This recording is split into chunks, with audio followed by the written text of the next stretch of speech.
Cabinet meeting ఉండటం వల్ల అది కొంచెం తర్వాత ఫాలో అప్ రివ్యూస్ ఉండడం లేట్ అయింది. మనస్ఫూర్తిగా క్షమించమని అడుగుతా ఉన్నాను నా ఆలస్యానికి. నా జీవితంలో మొట్టమొదటిసారి ఇలా ఏ మీటింగ్ అంటుందండి? Thanks meeting, success meet. Okay,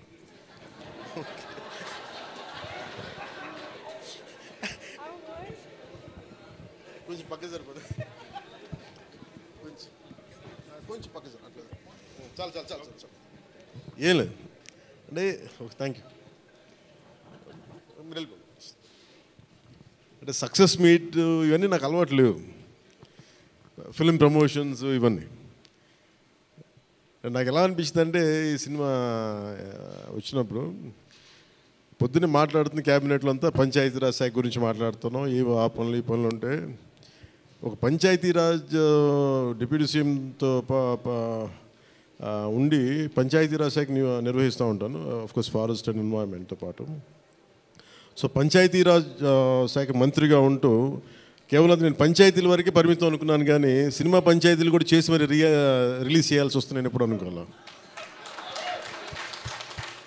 అంటే అంటే నాకు ఎందుకు అనిపించిందంటే నా లైఫ్ టైంలో ఎప్పుడు కూడా నాకు ఏది తేలిగ్గా దొరకలా.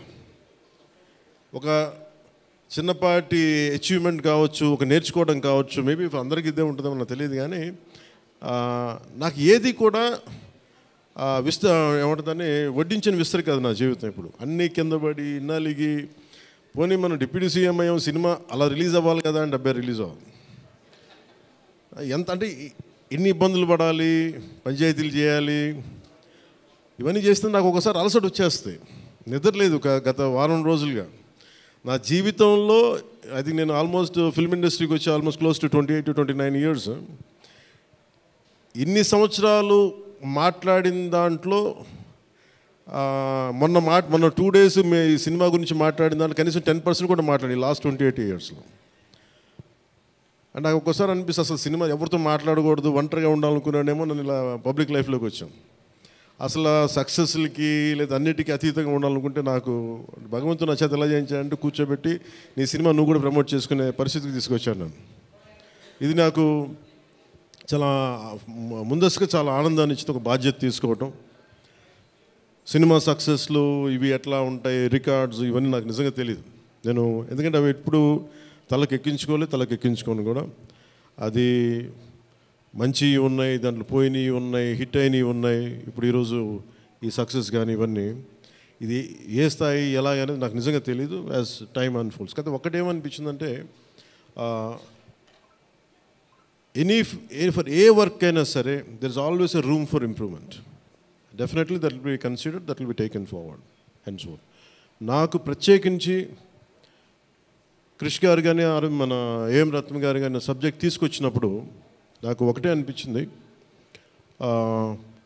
ఇది ఎలా చేయగలం. ఎందుకంటే పీరియడ్ ఫిల్మ్ నాకు ఎప్పుడూ డౌట్, నాకు బేసిక్ అంటే ఎలా చేయగలం, ఎలా సాధించగలం అంటే they came out with good concept. కొంత గుడ్ ఆర్ట్ డైరెక్ట్ని తీసుకున్నారు, మన తోట తరుణి గారిని ఇనిషియేట్ చేశారు. ఎఫెక్ట్స్ ఎలా వస్తాయి అనేది they might be some glitches, I don't as అంటే ఇంటా ఉంటే నాకు అనిపించింది గ్లిచెస్ ఉండొచ్చు, maybe that will be corrected, that's not an issue. కాకపోతే ఏంటంటే మోర్ దెన్ ఎఫెక్ట్స్ వీటన్నిటికంటే కూడా ఒక emotional engagement to a story. మనం ఒక సినిమాకి వెళ్ళినప్పుడు మనకు గుర్తుండిపోయేది ఏవి ఎలా ఉన్నాయని కంటే కూడా what do we carry in our heart. మన గుండెల్లో మనం ఏం తీసుకొస్తాం, ఏ జ్ఞాపకాన్ని పట్టుకొస్తాం, ఏ ఎమోషన్ని తిరిగి ఇంటికి తీసుకొస్తాం అనుకుంటే నాకు ఒకటే ఈ సినిమా నేను ఒప్పుకున్నప్పుడు నాకు ఏమనిపించిందంటే ఇది మొఘల్కి సంబంధించింది. మన చిన్నప్పటి నుంచి స్కూల్స్లో చదువుకున్నప్పుడు always we hear about how Akbar is great, how Shahjahan is by creating Taj Mahal, how what an artistic personality, what an artistic emperor, what an aesthetic sensibilities on emperor. When it comes to Aurangzeb, what a pious religious man. He never used to take anything from his own kingdom. Always he used to earn his own bread by stitching topis and also something like making some dharmic granths. ఎప్పుడు మాట్లాడారు కానీ but the darkest side మన చిన్న line ఉంటుంది. ఎప్పుడో నేను చిన్నప్పుడు స్కూల్లో మన సోషల్ టెక్స్ట్ బుక్లు చదువుకున్నప్పుడు జిజియా గురించి ఒక చిన్న simple line used to be there, that's it. He levied జిజియా ఆన్ హిందూస్ అని. ఈ సినిమా చేస్తున్నప్పుడు నాకు అది గుర్తొచ్చింది. ఒరిజినల్గా ఈ కథ చేసేటప్పుడు సింపుల్ లైక్ ఎనీ ఇమిగ్రేషన్, మన ఎయిర్పోర్ట్కి వెళ్తే ఇమిగ్రేషన్ ఎలా ఉంటుందో అలాగే కైండ్ ఆఫ్ ఇమిగ్రేషన్ అది. హిందూగా ఉంటాం, ముస్లింగా ఉంటాం అంటే, లేదా విల్ బి హిందూ లైక్ బొట్టు పెట్టుకుని ట్యాక్స్ పే చేసి వెళ్ళిపోతారు అంతే. That's the sequence.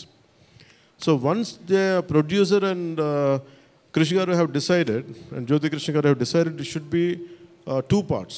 అంటే లెంత్ 4.5 hours వచ్చేసింది కాబట్టి మనం ఫస్ట్ మన దీన్ని 2-2.5 గంటలకు చేయాలనుకున్నప్పుడు అప్పుడు ఇంటర్వెల్ పాయింట్ ఎక్కడ పెట్టాలంటే ఇది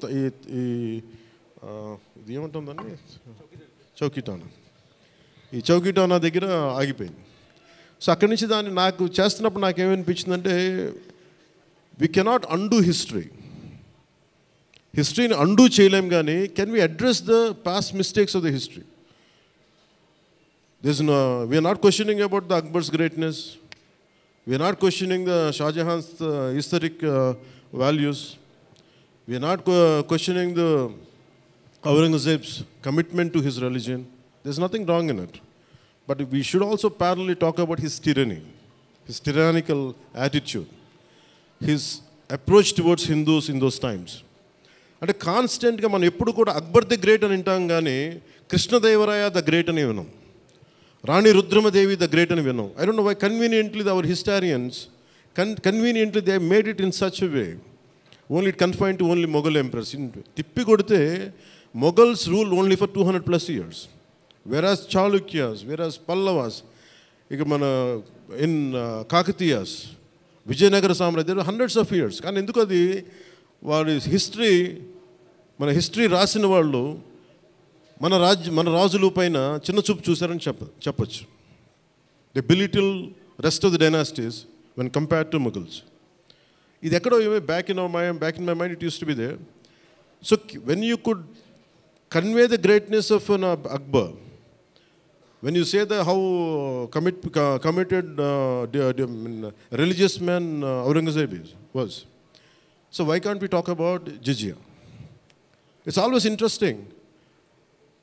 And no, being a Hindu land,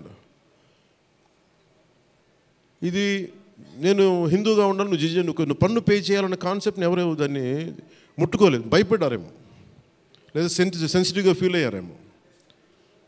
but నాది ఎప్పుడు కూడా టైట్ రోప్ వాక్. సో నాకు అనిపించింది దీన్ని ఎక్స్ప్లోర్ చేద్దామంటే చాలా సందర్భాల్లో కూడా ఏమైనా సమస్యలు వస్తాయా మనకి. ఎందుకంటే ఇప్పుడు ఔరంగజేబ్ చేసి వెళ్ళిపోయినా కానీ ఇంకా మన వాళ్ళంతా ఇంకా సెన్సిటివ్గా ఉంటారు ఏంటో మరి. ఔరంగజేబ్ చచ్చిపోయి చాలా రోజులైంది, శతాబ్దాలు అయిపోయింది, కానీ ఔరంగజేబ్ గురించి మాట్లాడగానే ప్రతి ఒక్కరు సెన్సిటివ్గా ఫీల్ అయిపోతూ ఉంటారు. సో ఇది నాకేమనిపించింది, let me explore the darker side of Aurangzeb, especially when it comes to jizya. రాజ్యాలను కొలగొట్టింది ఉంది, రాజుల్ని చంపింది ఉంది, కానీ బట్ ఒక సగటు మనిషి, common man in the Mughal period during Aurangzeb, he has to pay jizya. So why can't we explore this as మనకి స్క్రిప్ట్లో స్కోప్ ఉంది కదా, దట్స్ హౌ వి ఎక్స్పాండెడ్. ఆ ఎక్స్పాండ్ చేస్తున్నప్పుడు నాకేమనిపించిందంటే, ఎప్పుడు రెవల్యూషనరీస్ ఆ రెబిలియన్ ఎలా ఉంటుందంటే స్పాంటేనియస్గా ఉంటాయి, వెరీ స్పాంటేనియస్గా స్పార్క్ అవుతాయి.